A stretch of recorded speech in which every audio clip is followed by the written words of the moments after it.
Olá, meus irmãos. Hoje, dia 6 de janeiro, nós estamos reunidos em nome do Pai, do Filho e do Espírito Santo. Vinde, Espírito Santo, enchei os corações dos vossos fiéis e acendei neles o fogo do vosso amor. Enviai, Senhor, o vosso Espírito e tudo será criado e renovareis a face da terra. Oremos. Ó Deus, que instruíste os corações dos vossos fiéis com a luz do Espírito Santo, fazei que apreciemos retamente todas as coisas, segundo o mesmo Espírito, e gozemos sempre de sua consolação. Por Jesus Cristo, Senhor nosso. Amém. Ave Maria, cheia de graça, o Senhor é convosco. Bendita sois vós entre as mulheres, e bendito é o fruto do vosso ventre, Jesus. Santa Maria, Mãe de Deus, rogai por nós, pecadores, agora e na hora de nossa morte. Amém. Evangelho de Jesus Cristo segundo São Marcos. Glória a vós, Senhor. Logo em seguida, Jesus mandou que os discípulos entrassem no barco e fossem na frente para Betsaida, na outra margem, enquanto ele mesmo despediria a multidão. Depois de os despedir, subiu a montanha para orar. Já era noite, o barco estava no meio do mar e Jesus sozinho em terra. Vendo-os com dificuldade no remar, porque o vento era contrário, nas últimas horas da noite, foi até eles andando sobre as águas e queria passar adiante. Quando os discípulos o viram andar sobre o mar, acharam que fosse um fantasma e começaram a gritar. Todos o tinham visto e ficaram apavorados, mas ele logo falou: coragem, sou eu, não tenhais medo. Ele subiu no barco, juntando-se a eles, e o vento cessou. Mas os discípulos ficaram ainda mais espantados. De fato, não tinham compreendido nada a respeito dos pães. O coração deles continuava sem entender. Palavra da salvação. Glória a vós, Senhor. Portanto, para nós entendermos bem o contexto desse evangelho, daquilo que Jesus deseja ensinar para os seus discípulos, para os seus apóstolos, nesse episódio da barca, da tempestade, preciso a gente voltar um pouquinho para aquilo que acabou de acontecer. Quando os discípulos tinham acabado de pedir que Jesus dispensasse a multidão faminta, a multidão sedenta, mais de 5.000 homens, fora as mulheres e as crianças, quando Jesus disse para os discípulos, para os apóstolos: dai-lhes vós mesmos de comer. E acontecia ali a multiplicação dos pães e dos peixes. Ali, Jesus ele percebeu que os apóstolos, embora já convivendo com ele, ainda não tinham entendido sobre o amor. Portanto, não tinham entendido o principal do seu coração. Eles ainda eram indiferentes com a dor do outro. Não tinham entendido ainda sobre a compaixão. Eles queriam que dispensassem a multidão faminta, a multidão sedenta.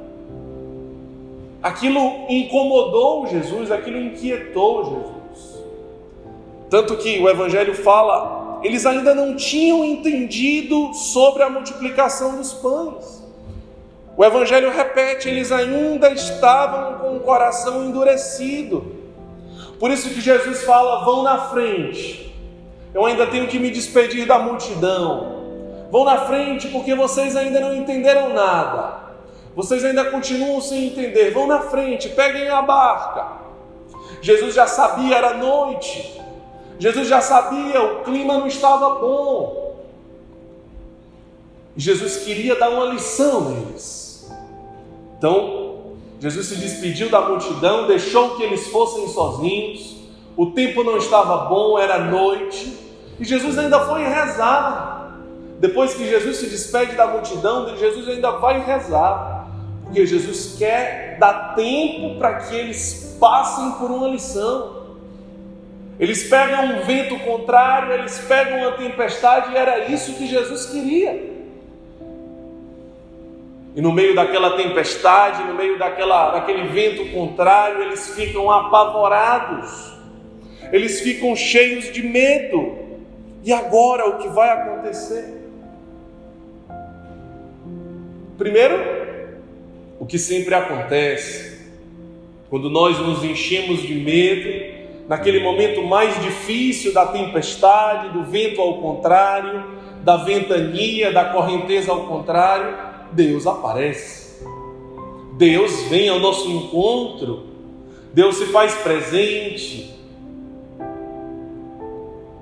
Mas nós não percebemos Deus presente. E os apóstolos se espantaram ainda mais com a presença de Deus. Eles pensavam que era um fantasma. Eles se apavoraram ainda mais. E é o que muitas vezes acontece conosco. A presença de Deus, a voz de Deus, os sonhos de Deus na nossa vida, o chamado de Deus nos assusta, mas não deveria nos assustar. Os sonhos de Deus para nós, os desígnios de Deus para nós, os projetos de Deus para nós, nunca deveriam nos assustar, mas deveria ser uma grande calmaria na nossa vida, uma grande resposta. Mas muitas vezes a nossa falta de fé, a nossa falta de entendimento, não confia no chamado de Deus. Depois esse evangelho nos faz entender que durante uma tempestade, aquela chuva que cai de uma nuvem, ela passa. Esse evangelho nos faz refletir e entender que sempre depois de uma tempestade vem o sol. Esse evangelho nos faz entender que não precisa desespero, porque sempre depois da tempestade vem o sol, e que sempre acima da nuvem existe o sol. A nuvem passa, a nuvem é baixa, a nuvem é rasa, e que num lugar muito mais alto que a nuvem existe um céu, e que num lugar muito mais alto existe algo que não passa. Portanto, quando os nossos olhos estão rasos, estão naquilo que passa, nós nos amedrontamos, nós nos apavoramos. Quando o nosso olhar fixa naquilo que passa, nós nos apavoramos, nós perdemos a paz, nós perdemos o chão, nós perdemos a serenidade, nós perdemos a confiança. Mas quando o nosso olhar ultrapassa aquilo que passa, uma simples nuvem que passa com o vento, mas quando nós conseguimos enxergar aquilo que está acima da nuvem, um céu que é eterno, nós somos capazes de manter a serenidade e a fé. Depois esse evangelho nos faz entender que aquela necessidade que nós temos de enxergar, aquela necessidade que nós temos de tocar, ela só vem depois que nós escutamos. Primeiro os apóstolos escutaram a voz de Jesus. Primeiro nós precisamos silenciar para escutar. Antes de enxergar qualquer coisa, antes de tocar, nós precisamos ouvir. Primeiro veio a voz. Nós precisamos aprender a silenciar não apenas a nossa voz, mas especialmente a silenciar a nossa alma, a silenciar o nosso coração, para ser capaz de ouvir a voz de Deus. Ela vai ser a primeira a se manifestar.